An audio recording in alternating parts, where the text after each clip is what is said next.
بسم اللہ الرحمن الرحیم۔ السلام علیکم ناظرین، کیا 18ویں ترمیم کا جن اب بوتل سے نکلنے جا رہا ہے؟ کیا صوبوں سے تمام اختیارات واپس لے کر وفاق کو دے دیے جائیں گے؟ اور ان کو تبدیل کرنے میں سب سے بڑی رکاوٹ کون ہے؟ اور کیا ریاست نے اب اٹل فیصلہ کر لیا ہے کہ اب اس لوٹ مار کو مکمل طور پر بند کیا جائے؟ ناظرین، جیسا کہ آپ جانتے ہیں کہ 2010 میں ہونے والی 18ویں ترمیم، جس پر اس وقت کے صدر آصف علی زرداری نے سائن کیے تھے، اس کا ڈرافٹ تیار کرنے اور اس کو بنانے میں پاکستان پیپلز پارٹی اور پاکستان مسلم لیگ نون نے کلیدی کردار ادا کیا تھا۔ اس میں صوبوں کو مکمل اختیارات دے دیا گیا تھا کہ صوبے اپنا ٹیکس خود لگا سکتے ہیں، اپنا ٹیکس خود اکٹھا کر سکتے ہیں، جس کو چاہیں ٹیکس لگا سکتے ہیں، جس کو چاہیں معاف کر سکتے ہیں، اور وفاق ان کا ترقیاتی بجٹ بھی ان کے حوالے کر کے پورا اختیار ان کو دے دے گی۔ وہ چاہے تو اپنے صوبے پر لگائیں، چاہیں تو جہاں مرضی خرچ کر لیں، یعنی دوسری زبان میں یہ لگا دیں یا کھا پی لیں، ان سے وفاق نہیں پوچھ سکتی کہ آپ نے اس کے ساتھ کیا کیا۔ اور اس کے بعد وفاق کے پاس بہت تھوڑا بجٹ رہ جاتا ہے، جس میں سے افواج پاکستان کا ڈیفنس بجٹ نکال کے اتنا بھی نہیں بچتا کہ وہ اپنے اگلے سال کا بجٹ بنا سکیں،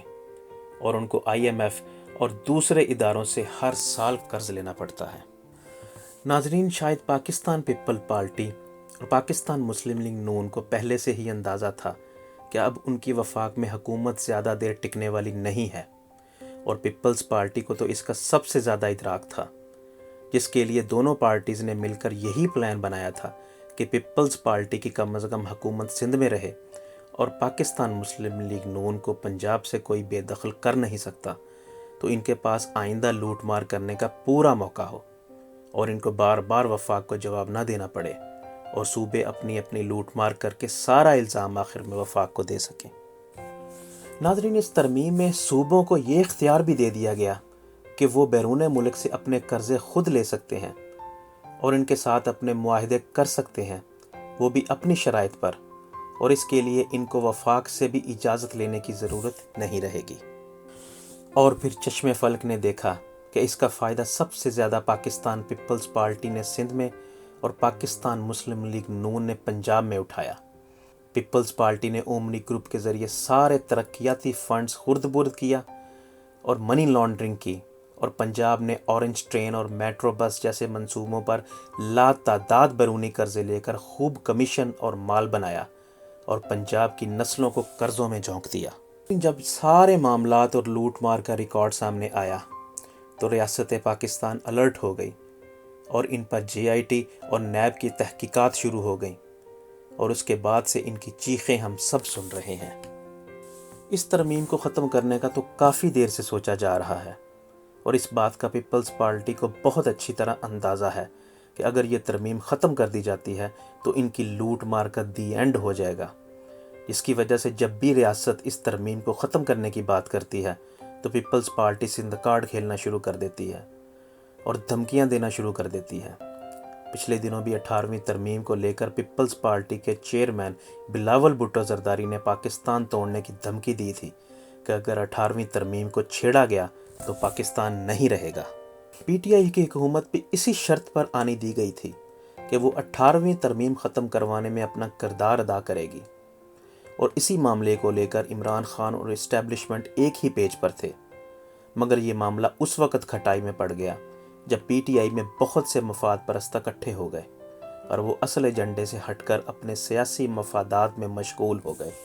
ناظرین، ریاست اس دوران اپنی انویسٹیگیشن JIT اور ISI کے ذریعے کرتی رہی، اور نواز شریف کو سزا دلوانے میں اور دوسرے بڑے بڑے ڈاکوؤں کو پکڑنے میں ریاست نے اپنا کردار بھرپور ادا کیا، مگر شاید ان کے پنجے اپنے پیسے کی طاقت اور کچھ غیر ملکی دوست ممالک کی دخل اندازی سے زیادہ مضبوط ہو چکے تھے، جو ریاست کی گرفت میں پوری طرح آنے سے پہلے نکلنے میں کامیاب ہو گئے، اور شاید 35 سال کی حکومت کرنے کے بعد اسٹیبلشمنٹ میں بھی ان کے مہرے اپنے پنجے گاڑے ہوئے ہیں، جن کی وجہ سے وہ ہمیشہ نکلنے میں کامیاب ہو جاتے ہیں۔ اب ریاست نے یہ فیصلہ کیا ہے کہ بجائے ان کو پکڑ کے اپنا وقت ضائع کرنے سے بہتر ہے کہ اسی ایجنڈے پر دوبارہ کام کیا جائے جس کا ٹاسک عمران خان کو سونپا گیا تھا کہ آنے والے وقت کے لیے کرپشن اور لوٹ مار کا راستہ بند کر دیا جائے اور جو لوٹ مار کا سوراخ ہیں ان کو مکمل بند کر کے سارا انتظام وفاق کے سپرد کر دیا جائے تاکہ دوبارہ سے پاکستان ایز اے ریاست مضبوط ہو کر کام کر سکے۔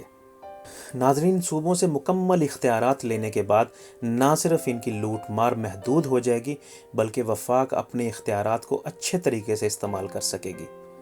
اور ہر منصوبے کا آڈٹ بھی صحیح طرح سے ہو سکے گا، کیونکہ اب وفاق کی حد تک لوٹ مار کا نظام بند ہو چکا ہے،